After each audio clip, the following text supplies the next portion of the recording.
Halo semuanya, kembali lagi bersama gue Gili di IMU Indonesia, di mana kita bisa berbagi, belajar, dan berkembang bersama. Di episode kali ini gue kedatangan tamu spesial, yaitu Vanessa Adverta Fortuna. Beliau adalah seorang vocal coach. Di sini gue tertarik sekali dengan cara pengajaran beliau, yang dimana ia mengajarkan self-acceptance melalui vokal lessonnya beliau. Penasaran kan? Yuk langsung aja yuk. 3, 2, 1. Halo Nes, apa kabar? Hai Gili, baik-baik Aduh, saja. makasih loh udah bersedia jadi tamu di IMU Indonesia biar bisa sharing-sharing knowledge-nya sama teman-teman IMU di sini. Sama-sama. Asik. Gimana Nes? Cerita-cerita nih, boleh ya? Boleh dong, boleh banget. Asik. Lu Pasti lo mau udah nanya, diajakin. Apa? mau nanya, lu sejak kapan sih udah mulai berkecimpung di dunia vokal? Dari kecil atau umur berapa tuh? Kalau belajarnya sih ya dari kecil. Cuma kalau misalnya benar-benar serius di vokal sih, gue baru sadarnya setelah gue lulus SMA Hmm. sebenarnya. Itu. Kalau kalau gue belajarnya pertama kali sih sebenarnya umur mungkin umur 8 tahun kali ya, 7-8 tahun lah gitu pertama kali banget nih, pertama kali banget. Cuma kalau misalnya seriusnya banget sih eh lulus SMA benar I see. gitu. Jadi Hmm, kalau awal-awal sebenarnya gue les pada umur 7-8 itu tuh kayak awalnya sih sebenarnya iseng-iseng awalnya gitu. Karena bokap gue tuh suka dikasih tahu sama teman-temannya kalau nih anak lo kayak bisa nyanyi nih gitu. Soalnya gue tuh dulu katanya waktu kecil kalau ngikutin lagu tuh kalau denger lagu gue tuh ngetap temponya tuh bener gitu loh wow, wow, katanya. Terus nih anak lo musikalitasnya bagus nih katanya gitu. Coba aja lo lesin vokal katanya. Udahlah. nice. Tapi kan karena namanya juga ya masih anak kecil ya. Maksudnya ya bosen-bosenan gitu. 3 bulan terus keluar gitu. Terus les keyboard, les apa tuh organ ya, elektron di Yamaha. Terus udah itu 3 bulan, habis itu bosan, cabut lagi gitu. Terus sampai kelas 6 SD, gue diajak sama nyokap gue untuk datang ke Alpha Music Studio namanya. Gitu. Eh, Kak, Alpha baru buka nih di Depok yuk, coba yuk datang ke sana yuk ikut ada apa sih kayak seminar-seminar gitu deh. Datanglah gue ke sana, terus gue pengen banget nih ceritanya, tapi nggak dibolehin sama bokap gue. Gitu. Gue pulang ke rumah, gue bilang Pak, aku mau les vokal. Enggak, gitu dia bilang. Soalnya aku lihat kamu tuh nggak pernah serius, katanya gitu. Jadi nggak pernah serius kayak les vokal pertama 3 bulan keluar, les keyboard, organ 3 bulan keluar, les piano klasik setahun keluar gitu. Jadi nggak pernah ada yang serius gitu. Makanya terus bokap gue bilang, gak boleh katanya gitu. Terus gue kayak ya gak boleh, terus gue nangis. Terus gue nangis, nangis banget sih sebenarnya itu tuh. Adventurous ya Anda tuh ya. Angin-anginan kayaknya tuh ya gue ya. Terus udahlah Masuk akhirnya angin lu. masuk angin bener. Terus udah deh akhirnya mulailah gue apa sih namanya kayak eh eh, apa sih namanya kayak ngerayu bokap gue lah gitu. Ngerayu bokap gue, ayo dong boleh dong gitu, nggak boleh juga. Sampai akhirnya entah bagaimana nyokap gue ngobrol ke bokap gue. Akhirnya bokap gue apa namanya panggil gue terus dia bilang, oke kamu boleh les vokal tapi dengan syarat lo nggak boleh nggak masuk dan lo nggak boleh terlambat dan itu katanya. Oh, Kecuali gue nice. sakit banget nggak bisa turun dari tempat tidur gitu atau gue nggak bisa nyanyi baru gue boleh nggak masuk baru boleh izin gitu. Udah akhirnya gue ikutan itu berjalan lah akhirnya sampai 7 tahun. Nice. 7 tahun itu berarti sejak SD 6 ya tadi lu bilang ya? Kelas 6 SD sampai 3 SMA. Nice, nice. Jadi dari SD 6 itu pas kuliah lu juga yang mutusin lu mau ngambil vokal kontemporer gitu. Pas kuliah tuh sebenarnya lucu. Tadinya gue masuk psikologi. Tapi bokap gue bilang, kerjaan lo kayak nyanyi doang. Lo pikirin lagi deh gitu. Lo pikirin lagi bener gak nih lo mau kuliah psikologi. Karena jangan sampai gue udah bayar, terus lo gak serius nih. Gitu. Soalnya gue lihat kerjaan lo nyanyi doang. Kata bokap Aduh. gue gitu. Ya udah akhirnya gue coba lah gitu ya. Maksudnya eh gue pikirin dulu gitu. Sampai suatu hari ceritanya nyokap gue ajak gue makan di satu restoran di Depok. Terus gue ngeliat ada satu pengamen, terus dia suaranya bagus banget, tapi gue yakin dia nggak pernah les nyanyi gitu. Nah di situ entah bagaimana dan dari mana datangnya tiba-tiba ilham itu datang ke gue. Dan Si akhirnya Ilham ya. si ilham ini datang ke gue, terus gue mikir gini, kayaknya kalau gue bisa ngajarin dia nyanyi, kalau gue punya wadah untuk dia bisa sekolah nyanyi dan belajar nyanyi dengan baik, kayaknya dia bisa dapat rezeki lebih banyak dari ini. Gitu. Waktu itu gue mikirnya gitu. Wah. Zaman lulus SMA gitu. Sampai akhirnya gue pulang ke rumah, gue bilang sama bokap gue, oke pap, gue mau sekolah musik aja. Gue bilang gitu, karena gue pikir kalau misalnya gue mau bikin sebuah institusi, entah apapun itu ya judulnya ya, mau rumah singgah, entah mau apapun gitu. Maksud gue akan jauh lebih baik kayaknya kalau gue bisa, kalau gue bisa punya satu pegangan gitu, yaitu si legalitas gue untuk mengajar ini gitu. Nice. Wow. Gile lu masih muda aja udah berhati mulia banget ya. Bisa kepikiran sampai sana ya. Gak tahu itu juga si Ilham ini datang begitu saja, Mau ngerti gak lo? membantu. Nice. Si Ilham. Bagus tuh Ilham tuh. Wow. Tapi gini, yang bikin lu decide buat ngambil vokal kontemporer instead of edukasi gitu. Hmm. Kenapa? Kan lu Uh, passionnya nih, lu pengen membangun wadah untuk mengajarin orang-orang supaya bisa lebih baik lagi gitu dalam dunia betul, vokal gitu kan? betul. Kenapa nggak diedukasi gitu? Nah itu dia tuh sebenarnya. Entah kenapa waktu itu gue milihnya vokal kontemporer. Karena pemikiran gue waktu itu gini sebenarnya sih. Gue kan pengen ngajar performance ya. Gitu. Gue pengen ngajar perform gitu. Bukan yang literal gue mau ngajar apa sih namanya kayak teori dan segala macamnya tuh waktu itu gue nggak terlalu into ke arah sana gitu loh. Gil. Jadi kayak gue pengennya tuh waktu itu yang gue pikirin adalah gimana caranya gue bisa ngajar mereka supaya mereka bisa perform dengan baik gitu, dengan mumpuni sebenarnya gitu. Nah kalau yang gue lihat waktu itu di kampus itu tuh kan ada ininya nih, ada apa sih namanya kayak kurikulumnya ya, apa aja yang diajarin dan segala macam. Nah gue lebih interest ke vocal performance sebenarnya gitu, supaya karena gue sadar banget sih ketika sebelum gue menuju ke arah sana, gue harus cari duit dulu kan gitu ya sebenarnya. Jadi, jadi dan emang gue dari dulu tuh emang seneng seneng tampil, seneng memperhatikan orang tampil gitu, yang kayak gitu-gitu sih memang gitu. Jadi ya udah kayaknya emang ketertarikan gue nih di performance nih gitu. Makanya gue ambil vokal kontemporer waktu itu. I see. Dan memang gue Memang lu dari di suka Alfa, perform ya? dan emang dari di Alfa tuh gue memang udah belajarnya tuh jazz gitu. Jadi uh, mendingan gue terusin sekalian deh gitu daripada gue ngambil vokal klasik yang gue nggak tahu sama sekali gue mesti ngapain. Waktu itu kan gue mikirnya gitu. Waktu itu sih gue mikirnya gitu ya. Makanya akhirnya gue masuknya pop, jazz and pop waktu itu, vokal performance apa namanya, Hmm. professional contemporary. Memang tapi nggak ada jurusan yang edukasi tapi untuk vokal kontemporer tuh nggak ada ya berarti ya? Di sini belum Gak ada ada ya? sih, di sini sih belum ada sih. Hmm.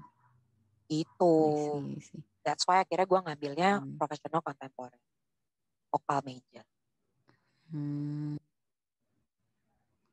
I see. Nah, lu bilang lu suka perform dari dulunya. Berarti performance lu yang pertama kali itu di umur berapa memangnya? Wah, ini pertanyaan menarik nih. Gak ada yang pernah tanya gue tentang hal Karena ini. gue pernah ngeliat muka lu di salah satu video klip. Video klip. Itu gue jadi penari latar, bukan jadi penyanyi. Itu gue jadi penari latar. Tunggu. Itu Kalau sempat pertama, viral loh pas kita masih kuliah loh. emang dasar tuh anak-anak gue bikin. Gue udah sembunyi-sembunyiin ya kan. Terus mereka sebar-sebar gitu. Nah gue. Itu nanti bakal gue pajang nih, boleh nih. Ya terserah lo deh. Gue udah Aduh. terima kok. Gue udah terima. Gue pertama kali perform ya. Kayaknya pertama kali perform tuh gue zaman TK deh. Saya inget gue ya. Wah, Waktu itu gue nyanyi lagu Malam Kudus atau lagu apa ya? Gue lupa. Tapi zaman TK waktu itu ada drama Natal gitu saya ingat gue. Itu pertama kali gue perform gitu. Itu pun juga rame-rame sebenarnya. Perform ya, maksudnya perform rame-rame gitu. Pertama kali itu. Tapi kalau maksudnya itu performance yang emang di depan banyak orang yang gue nggak terlalu kenal juga gitu ya. Kalau misalnya perform di depan keluarga gue sih sering dari gue kecil malah. Jadi gue kayak suka naik di kursi gitu terus kayak lihat dengerin aku nyanyi dong. ini cerita yang menarik nih dari sisi yang kita nggak pernah tahu dari seorang Vanessa Adverta Fortuna ini. Gak pernah ada yang tanya gue soal itu sih sebenarnya. Gue kira performnya di kamar mandi. Aduh. Performnya di kamar mandi. Dasar. Aduh. Gini Nes, gue tuh percaya banget setiap pilihan hidupnya orang, setiap pilihan karirnya orang gitu, selalu ada alasan di baliknya gitu. Seperti yang gue tahu, lu tuh kan passionate banget kan untuk jadi vocal director kan. Maksud gue, bedanya apa gitu loh. Jadi lu kan sekarang vocal coach kan. Tapi Ya. kan cita-cita lu pengen banget nih jadi vocal director tuh. Alasan di balik itu apa tuh?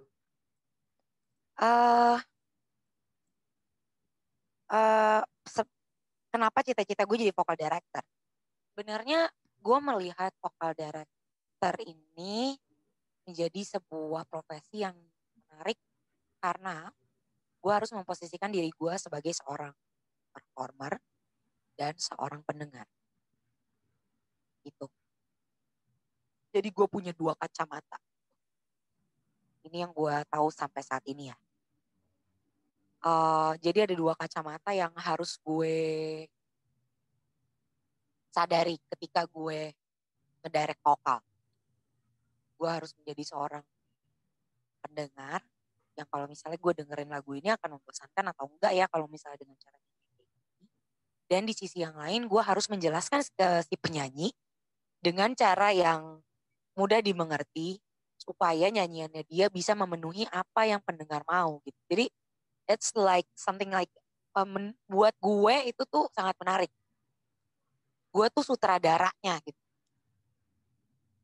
Ngerti gak sih lo? Kayak gue sutradaranya. Oh iya lagu ini tuh lagu gloomy ya. Oke lagu gloomy tuh kalau misalnya di film tuh gloomy-nya tuh yang kayak gimana ya. Oh gloomy-nya tuh misalnya pagi-pagi mendung. Habis itu setnya tuh shotnya tuh di depan rumah. Ada satu kursi dan segala macam gitu. Maksudnya gue yang arrange.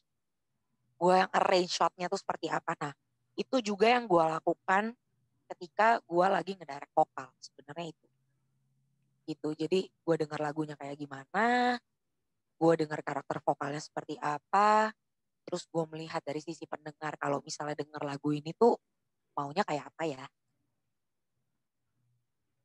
Tentunya Nah, ini sesuai menarik nih. dengan Kalau lu bilang vocal director, Kalau lu bilang vokal directing berarti kan itu kan si director yang mengarahkan si penyanyi menginterpretasikan si lagu itu kan.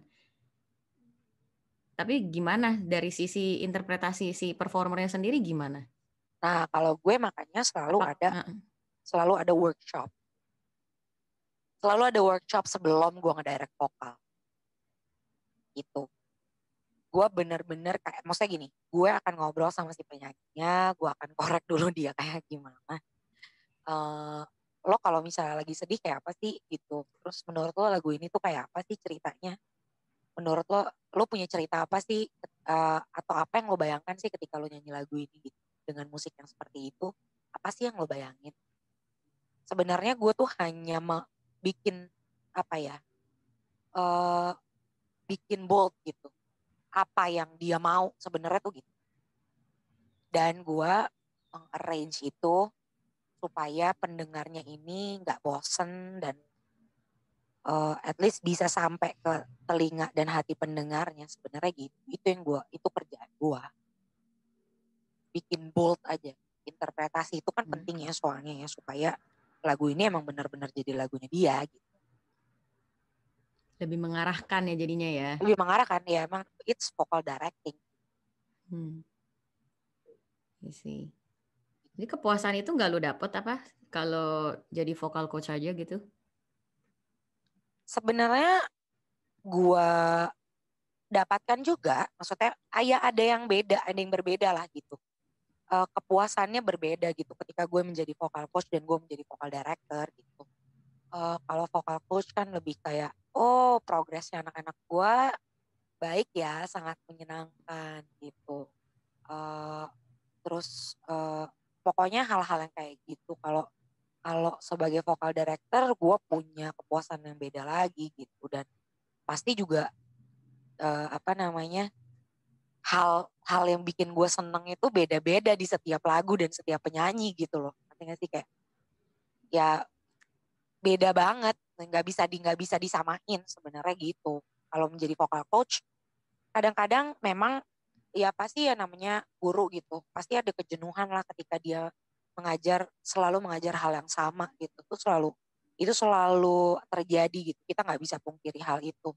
Dan itu sebenarnya yang membuat gue apa namanya kadang-kadang ya suka naik turun, bukan naik turun sih kayak mood gue tuh naik turun kalau gue lebih bisa menjaga mood gue ketika gue ngedirect vokal daripada gue uh, ngajar gitu sebenarnya ya makanya gue lebih seneng gue dibilang vokal mentor daripada vokal coach I see. gitu karena secara teknikal juga gue bukan I'm not that good at teknik gitu jadi gue mengerti apa yang harus gue lakukan gue sangat mengerti. Tapi kalau misalnya mau dibandingkan sama guru-guru vokal yang lain mah pengetahuan gue tentang teknik atau pengaplikasian gue tentang teknik sih nggak ada apa-apanya gitu. Nanti nggak sih? Kalau misalnya gue mau dibilang sebagai guru vokal ya dan vokal coach gitu. Makanya uh, gue lebih gue lebih seneng kalau gue dibilang jadi seorang vokal mentor dan vokal director. Nice. Ini apa attitude yang baik banget ya teman-teman ya si Vanessa ini. Begitu humble. Memang attitude yang harus dimiliki semua edukator sih. Bagus banget. Nih, kalau nggak salah, lu tuh sempet jadi vokal director ya? Kalau nggak salah di program musik yang pernah pernah lu publish tuh di YouTube tuh. Boleh boleh cerita sedikit nggak tuh Yang tentang mana Timun tuh? Emas kalau nggak salah? Oh, Timun Mas, musikal, teater di rumah aja. Ya, ya, ya, ya. Waktu itu Ah, I see. gue diajakin sama ada namanya Mia Jo, Mbak Mia, untuk bantuin Mbak Mia sebagai vokal director di eh, ceritanya dia di Timun Mas ini. Mia Jo ini produser, dia yang bikin naskah dan segala macam juga. Itu kebetulan dulu gue Nah juga itu pernah kan bantuin. kalau nggak salah, sorry, kalau nggak salah ada beberapa di sana tuh yang pemerannya tuh nggak ada background vokal sama sekali ya? Ya, ya betul. Wah, itu ngedirectnya gimana tuh? Nah, menariknya kalau kita ngedirect sebuah musikal, sebenarnya sama aja sih, ngedirect apapun juga sama sih. Nyanyi itu butuh yang namanya acting juga. Dan acting itu gue belajar, maksudnya gue ngobrol-ngobrol sama teman-teman yang dulu gue sempet ngedirect vokal untuk musikal yang lain juga kan ya. Gue ngobrol-ngobrol sama teman-teman cast gitu. Ada satu temen gue eh, yang main di sana bilang gini, acting tuh bukan berpura-pura loh. Acting itu berusaha untuk merasakan dan menjadi apa yang dimau gitu. Maksudnya apa yang harus, maksudnya berusaha untuk menjadi hal itu gitu loh. Bukan berarti kita berpura-pura. Menjiwai ya? Ya, Menjiwai berarti? menjiwai. Bukan berpura-pura. Jadi misalnya lo nangis nih gitu. Lo bukan pura-pura nangis gitu. Tapi lo men-trigger diri lo supaya diri lo bisa nangis gitu loh. Gitu. Nah, Nice. ketika gua tahu hal itu gitu, gue jadi kayak wow, it's really good karena gua waktu itu pas kuliah skripsi gua itu tentang interpretasi mempengaruhi ekspresi bernyanyi gitu. Jadi kayak wah ini relate banget ya. Nah, ketika gua akhirnya ngedirect vokal yang salah satunya Timus juga gitu. Menurut gue apa namanya nggak ada masalah ketika lo nggak punya basic nyanyi gitu ya. Ya, it's good ketika lo punya basic nyanyi karena ya ini memang drama musikal yang lo diperlukan untuk bernyanyi gitu. Cuma ketika lo terpilih dan lo nggak eh, apa namanya lo nggak punya basic nyanyi, sebenarnya nggak ada masalah ketika lo punya mindset bahwa gue bisa nyanyi gitu. Karena nyanyi it's all about mental gitu. Jadi 20% ini gue baca di jurnal dari Amerika, 20% yang mempengaruhi keberhasilan bernyanyi itu teknik, 80% lainnya itu mental gitu. Nah, ketika lo nggak punya basic nyanyi, tapi lo yakin kalau lo bisa nyanyi, itu udah modal yang sangat baik gitu. Jadi uh, ketika gue menghadapi orang-orang yang tidak bisa nyanyi, menurut mereka tidak bisa nyanyi. Karena menurut gue setiap orang bisa ngomong pasti bisa nyanyi. Masalah bagus atau enggak itu beda cerita ya. Tapi kalau bisa nyanyi, pasti bisa bernyanyi. Uh, Makanya gue jadi nggak, maksudnya gini, oke, lo seorang aktor, lo seorang aktris, di sini lo main musikal, ketika lo udah mengiyakan pekerjaan ini, gue berharap lo bisa melakukan yang terbaik dari apa yang lo punya, that's it. Gitu. Jadi Nice. akan jauh lebih mudah untuk gue mendirect dia sebagai seorang pemain drama musik. Nice. Tadi lu sempat mention penjiwaan. Jadi kayak tadi lu bilang kalau jadi aktor atau acting itu harus menjiwai gitu kan, bukan Ya, berpura-pura gitu. Begitu betul. pula juga dengan seorang vokalis gitu. Mereka kan harus menginterpretasikan lagu tersebut gitu kan. Di Hmm. sini yang menarik yang gue pengen tanya berarti orang-orang tersebut harus memiliki empati yang tinggi dong, Nes. Dalam hal, Dalam hal memahami perasaan orang lain, kan itu kan bukan ceritanya dia dan itu kan sebuah interpretasi. oke. Interpretasi itu kan sebuah pemikiran yang terjadi karena pengalaman yang sudah dilalui ya. Gitu. Jadi uh, kalau gue pribadi ya, gue akan bikin itu jadi cerita gue. Gitu. Jadi gue akan bikin itu menjadi cerita gue. Yang gue nyanyikan, yang gue harus melodikan itu adalah kata-kata gue, pesan yang gue mau sampaikan. Sehingga gue akan memasukkan andil pengalaman dan pengetahuan yang gue punya ke dalam apa yang gue mau lakukan. Jadi sesuatu yang bukan berarti kita harus jadi orang lain, ya kita harus jadi diri kita sendiri tetap gitu. Karena ya gue satu-satunya orang di dunia ini dan lo juga satu-satunya orang di dunia ini yang bisa kayak gini gitu lo, ngerti nggak?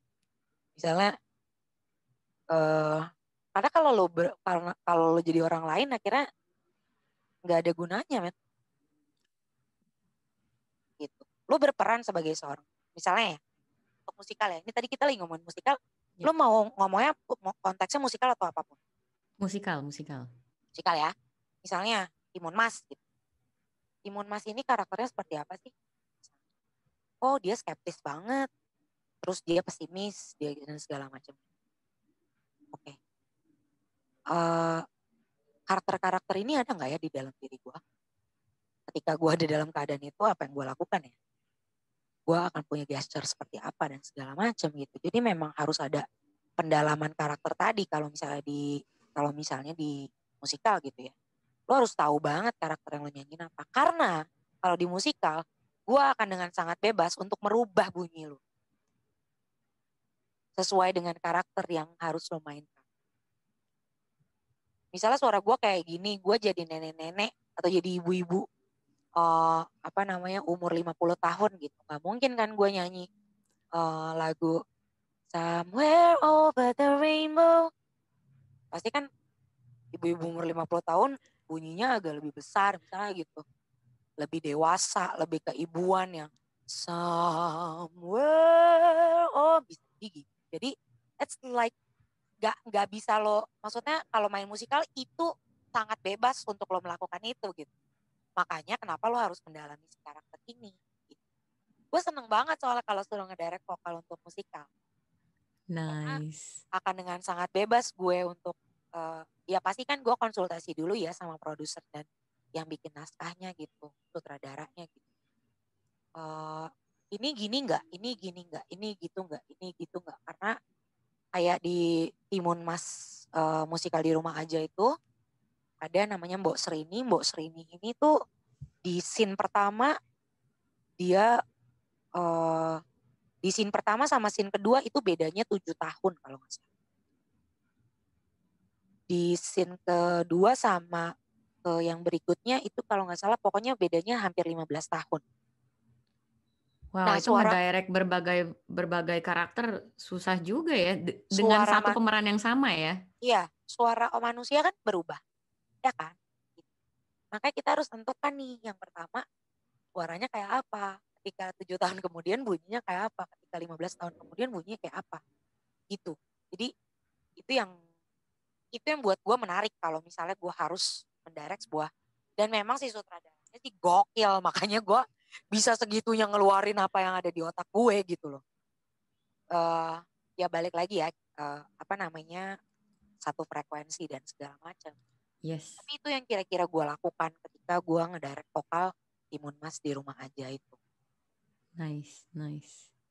Wow, it's good to know. Wow, ini benar-benar sebuah sisi yang memang gue sendiri juga nggak pernah lihat dari seorang Vanessa. Nice. Terus gini, terus ini Nes, aduh, dulu kan lu pernah cerita sama gue kan, kalau lu tuh ngajarin vokal ke anak-anak murid lu tuh selalu ingin mengenalkan self acceptance ke mereka, ya kan? Ini kalau gue boleh bertanya, apakah ini adalah sebuah kontribusi dari diri lu karena lu pernah ngelewatin sebuah trauma kah atau masalah apakah yang tentang diri lu yang lu nggak pernah bisa menerima diri lu apa adanya? Soalnya gue percaya kalau filosofi pengajaran seseorang itu selalu ada sebuah alasan yang resonate dengan dirinya. Ya. Boleh cerita? Boleh. Gue ngajar hal ini ke murid-murid gue dengan cara ini karena untuk gue menerima diri gue yang ada apa adanya gitu ya, itu tuh nggak semudah itu gitu. Dengan melewati banyak hal yang diri gue mengintimidasi. Maksudnya gue gampang mengintimidasi diri gue sendiri. Terus gue kebanyakan dengerin omongan orang dan segala macam gitu ya. Gue banyak yang maksudnya ada lah orang-orang yang menganggap gue sebelah mata zaman itu gitu. Jadi mungkin itu yang membuat gue jadi kayak jadi krisis kepercayaan diri gue sangat tinggi gitu waktu itu ya. Apalagi ditambah ada masalah dengan suara gue. suara gue berubah dari yang dulu sampai sama yang sekarang tuh sangat berubah jauh. Nah makanya apa sih namanya self acceptance itu yang selalu gue ajarkan ke murid-murid gue. Karena apa? Karena nggak ada lain. Lu bisa maju ya karena lu menerima diri lu apa adanya. Lu nggak harus jadi orang lain untuk terlihat keren, atau lu nggak harus jadi orang lain untuk terlihat hebat. Gitu. Karena diri lu sendiri juga sebenarnya hebat. Diri lu tuh hebat. Cuma lu Dengan nggak cara lu tahu. sendiri gitu. Ya, Mm-mm. cuma lu nggak tahu kalau diri lu hebat gitu loh. Makanya itu gue selalu bilang sama murid-murid gue gitu ya. Ya buat apa lu nyanyi kayak Alicia Keys? Lu dijadikan dia sebuah referensi lo dalam bermusik, it's okay. It's very very fine. Gak apa-apa sama sekali. Cuma kalau lu mau kalau lu mau tiru dia gitu, lu nggak akan pernah bisa sebagus Alicia Keys. Dan begitupun Alicia Keys gak akan pernah bisa nyanyi sebagus lu, gue bilang gitu. Karena apa? Karena kalian orang yang berbeda gitu. Gue orangnya minderan kan ya. Gue sering membandingkan diri gue dengan orang lain. Kayak, wah dia gini, dia gitu. Sementara gue gini. Dia gini. Sementara gue kayak gini gitu. Gak akan pernah kelar. Lo gak akan pernah mendapatkan impact yang baik dari pemikiran lo yang kayak gitu loh. That's why yang harus lo pikirin adalah gimana cara lo untuk melihat kehebatan diri lo sendiri. Dan itu bukan sebuah kesombongan ya menurut gue. Kecuali lo sudah berlebihan membanggakan diri lo ya bisa jadi gitu. Sombongan itu kan sesuatu yang berlebihan. Atau lo bikin maksudnya lo ngomong sesuatu yang berlebihan yang tidak sesuai dengan apa yang ada gitu. Lo terlalu merendah juga bisa. Jadi lo terlalu sombong dengan kesulitan lo. Lo terlalu jumawa juga. Jadi lo terlalu sombong dengan kekayaan lo dan kehebatan lo. Ya we never know gitu. Cuma maksudnya ketika lo tahu titik di mana, oh gue tuh keunggulannya di sini ya. Oke, berarti kalau misalnya gue begini, ini akan enak nih. Gitu.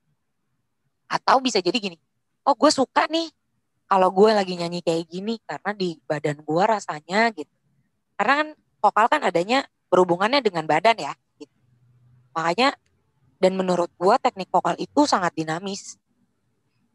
Dan semuanya itu teknik pengembangan. Basicnya ada. Basicnya ini mungkin gue akan dicerca banyak penyanyi vokal coach.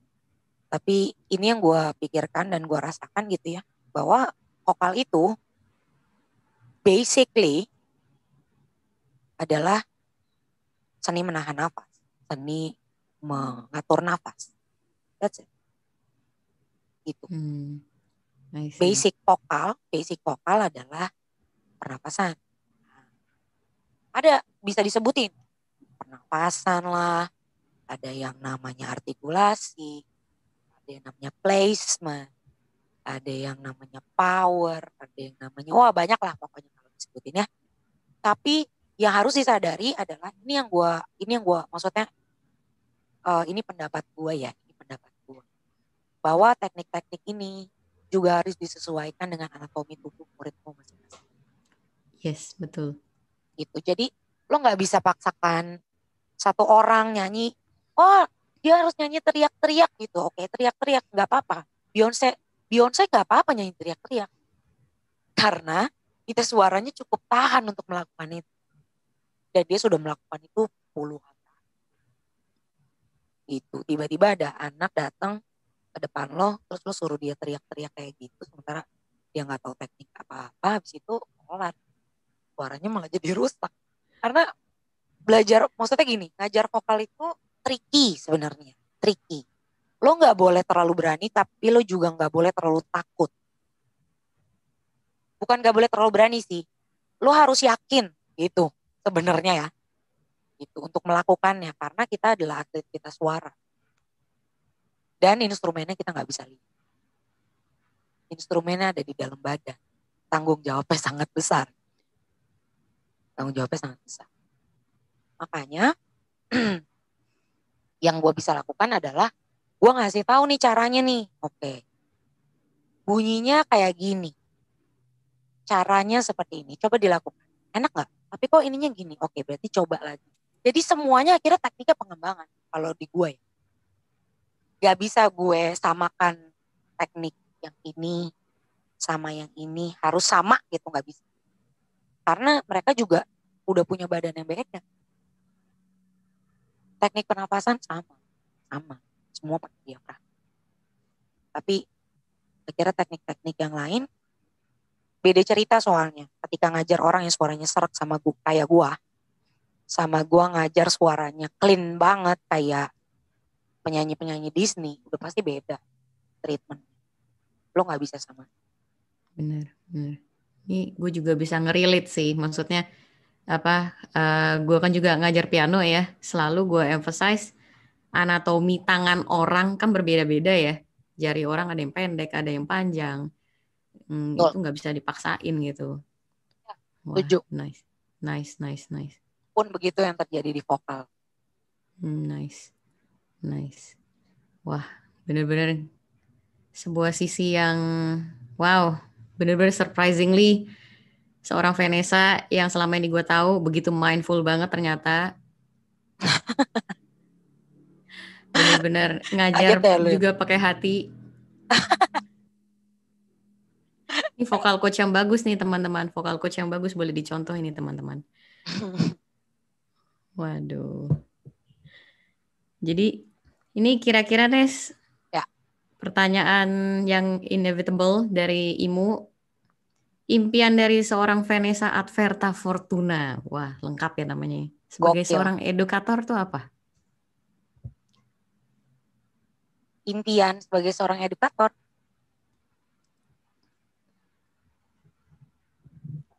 Apa ya? Impian gue sih sederhana ya. Kayaknya gue pengen murid yang gue ajarin bisa mengenal dirinya dan bernyanyi sesuai dengan dirinya aja, sebenarnya itu loh. Dan untuk edukasi,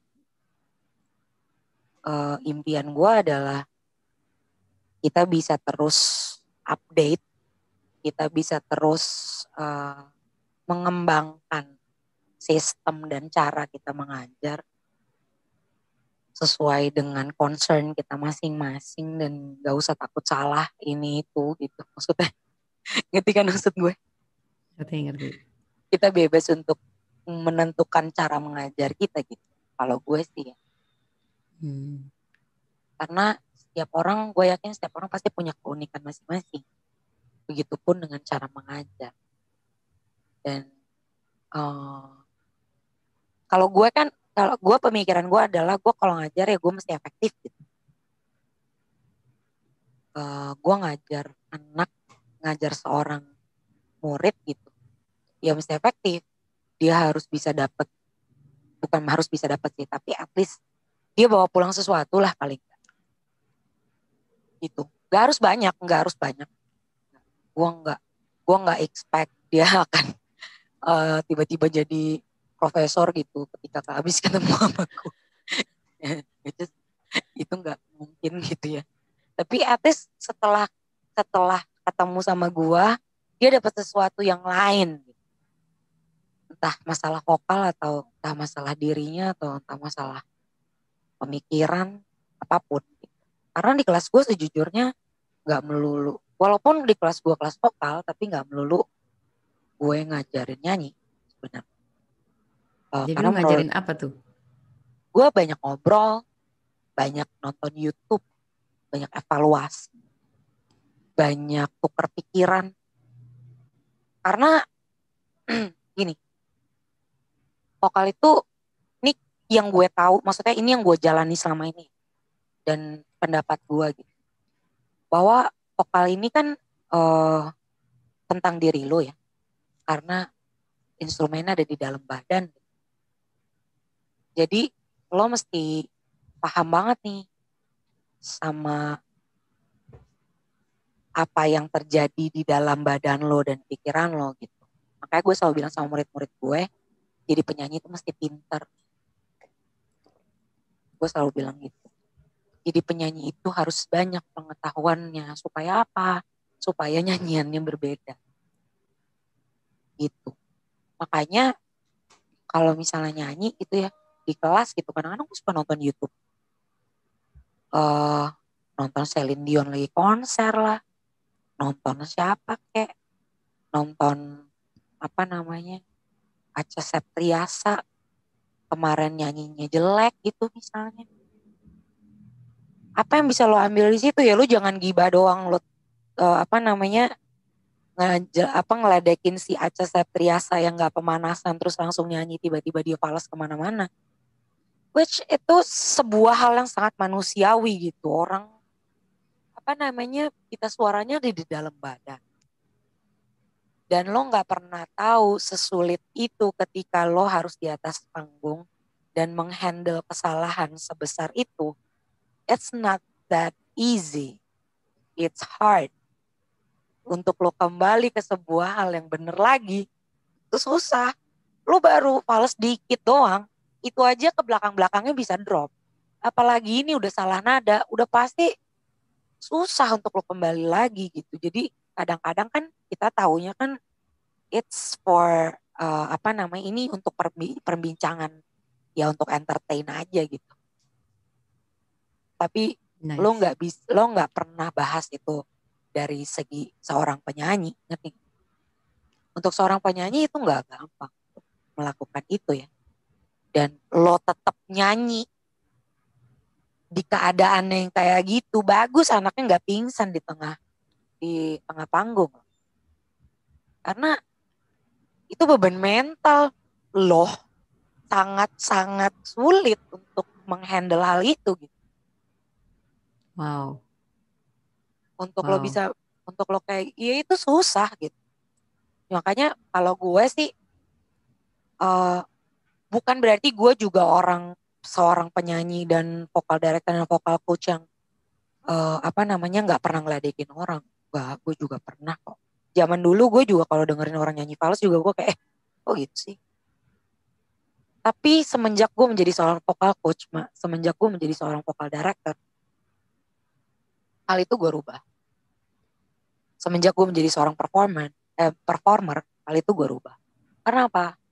Karena gue ngebayangin kalau gue lagi ada di atas panggung, tiba-tiba orang melakukan apa yang gue lakukan, itu tuh rasanya pasti nggak enak. Kayak ya udah sih, namanya juga fals dikit, udah kali.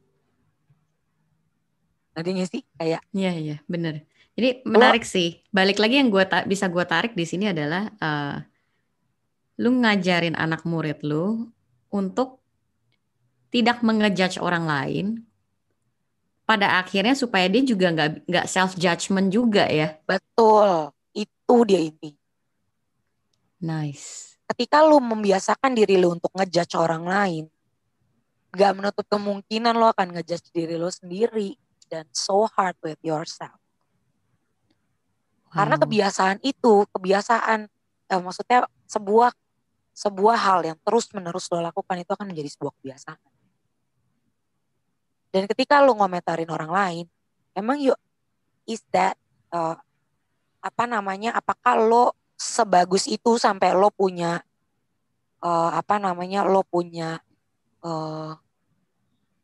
punya privilege untuk ngejudge orang lain kan? Untuk lo punya privilege untuk komen tentang orang lain kan enggak. Gue aja komenin orang kalau gue diminta atau gue diminta jadi juri. That's it. Banyak kan orang ketemu gue, aduh gue gak mau nyanyi depan Nessa, nyanyi depan vokal coach gitu. Gue bukan vokal coach kalau ketemu sama lo lagi nongkrong begini kali gitu, lo ngerti gak sih? Semenjak gue menjadi vokal coach dan vokal director gitu ya, maksudnya gue mengerti akan hal itu gitu. Gue gak mau terlalu banyak ngejudge orang lain. Bukan gak mau terlalu banyak sih. Gue nyetop hal kebiasaan itu. Karena itu gak bagus buat diri gue. Jadi lu juga akan self judgment-nya jadi kencang ya? Ya, Dan coba deh gampang lu, drop. iya, dan coba deh lu, maksudnya gini, lu akan gampang drop di panggung ketika lu ngejudge orang. Serius. Karena lu akan berpikir hal yang sama, orang akan melakukan itu juga sama lu gitu. Ya kan? Wow, this is deep. Itu jadi ya lakukan aja ya sesuatu yang lo mau orang lain lakukan ke lo gitu. Itu aja kalau gue sih. Lo nggak usah ngurusin orang lain gitu. Lo urusin aja diri lo sendiri.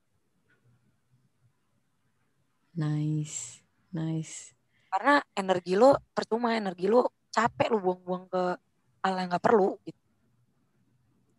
Mendingan lo pikirin yang baik buat diri lo apa. Benar. Gue setuju Ya sih kan? sama poin Mendingan itu. lo sibuk untuk criticize yourself daripada lo mengkritik orang lainnya. Akhirnya lo kritik juga nggak ada ngaruhnya apa-apa buat dia gitu. Ngerti gak sih? Benar. Mendingan lo urusin diri lo sendiri aja. Betul. Itu bener banget sih. Itu Wow. Wow, Nes, bener-bener bincangan kita hari ini ngajarin gue banyak hal, membuka perspektif baru lagi buat gue. Gue juga rasa ini teman-teman IMU di sini yang ngedengerin juga bakal dapat banyak. Amin. Nah, bakal banyak dapat insights baru, info baru, bener-bener. Wow. Nesa, thank you banget udah bersedia jadi narasumber, udah bersedia meluangkan waktunya. Terima kasih juga diajakin loh. Terima kasih udah diajakin. Nih Nes, jadi kalau nanti misalkan ada yang mau nanya gue nih, gue mau dong belajar nih sama Kak Nesa gitu. Atau gue mau nih bikin single tapi mau didirect sama Kak Nesa. Mesti hubungin Kak Nesa kemana nih? Ke Instagram aja dulu. Di Instagram gue Vanessa Adverta, @VanessaAdverta, VENESSAADVERTA. Nanti DM aja di situ. Nanti gue akan kasih nomor gue di situ. I see, oke. Jadi itu Instagramnya Kanesa, bisa dihubungin langsung ya teman-teman ya. Terus kalau mau konsultasi misalnya, bisa langsung di sana semua ya? Bisa langsung aja ke Instagram gue. Cukup sering buka Instagram. Nice kalau kayak gitu. Kalau gitu saya mau dong Kak. Di direct vokalnya. Lo tinggal telepon gue kan, giling. Oke deh kalau gitu. Thank you ya Kanesa ya. Thank you ya Gil. Sampai Terima ketemu kasih lagi. Banyak. Thank you. Terima kasih untuk teman-teman IMU Indonesia yang telah menonton episode kali ini. Jangan lupa untuk menekan tombol like dan subscribe. Apabila merasakan manfaatnya, silakan di-share. Dan apabila teman-teman ingin mengikuti perkembangan IMU Indonesia, silakan follow kita di Instagram @imu_Indonesia. Sampai jumpa kembali di episode berikutnya.